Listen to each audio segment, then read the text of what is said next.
Hello everyone and welcome back to RaZr Plays. I'm Cryptic RaZr, and today in this video we're going to talk about some top tips to help you become better at online shooters, unlike this guy. So without further ado, let's go ahead and jump right into the video. Now these are in no particular order whatsoever, but I do think that they are all pretty equally important. Number one, use your cover.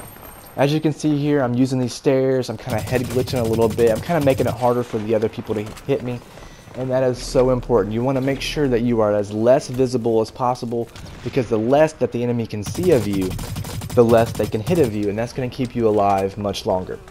Number two, spot, spot, spot. Now in this particular game, there isn't really a spotting mechanic, but let's say in Battlefield there is.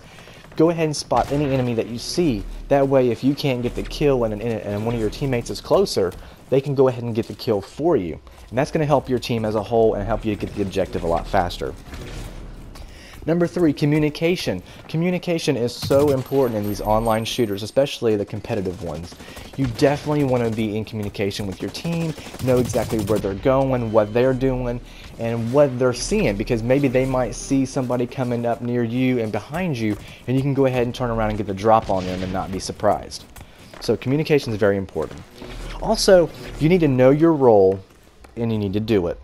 Now, say for example in Battlefield you have medics, you have engineers, and you have things like that.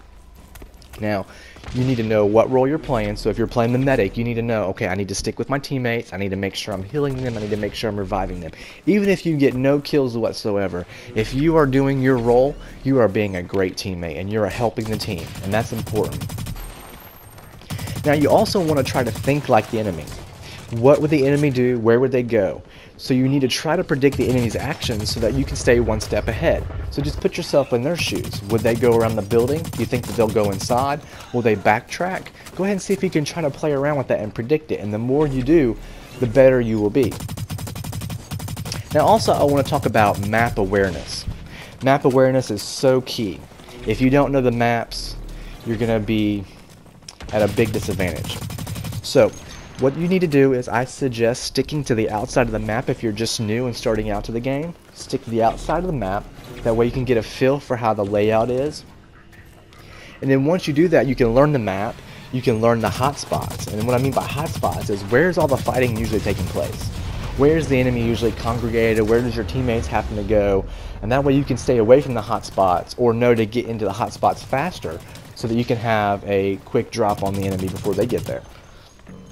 Also, I suggest learning the flanking routes. Learn the less traveled routes. Where do people not go as much? That way you can maybe take those routes and go ahead and try to get them from behind. And of course, always watch your minimap. Again, going back to the spotting, if your teammates are spotting people, or if the enemy is shooting on the map, it's going to usually show up on the minimap. Now, this game is a bad example because there really is no minimap, and basically everyone can just see everyone at any time. But again, knowing your minimap is so key. So many times I've been playing these games and I'll glance at the minimap and I'll see the guys right outside around the wall, and he doesn't know I'm there because I didn't show up on the minimap, so I just run out, go ahead and shoot him, and it's over. And again, these are really important keys. And now, of course, shooting, and if you're good at killing people fast, and if you're good with the sticks, those are all important things. But to be honest with you, I would much rather have a teammate who knew how to use his cover, who spotted the enemy, who told us where they were at, who did his role, but he had trouble killing, would be a much better teammate than someone who goes out there and just gets some kills and doesn't help anybody on the team.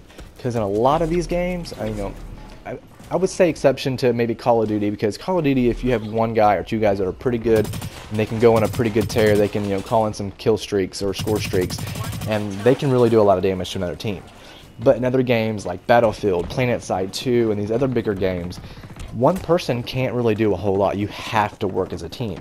So I'd much rather have a great teammate than a great slayer, because a great teammate can get better at slaying, and they're going to have those tools as being a great teammate. Somebody who's just good at slaying may not always be a great teammate. So it's a toss-up. Let me know what you guys think in the comments below. If you guys have any other extra tips or tricks for any noobs or anybody out there that's just brand new to first-person shooters, or brand new at all to online, let us know in the comments below. Hit that like and comment, And as always, thank you guys for watching. This is Cryptic RaZr, and stay sharp.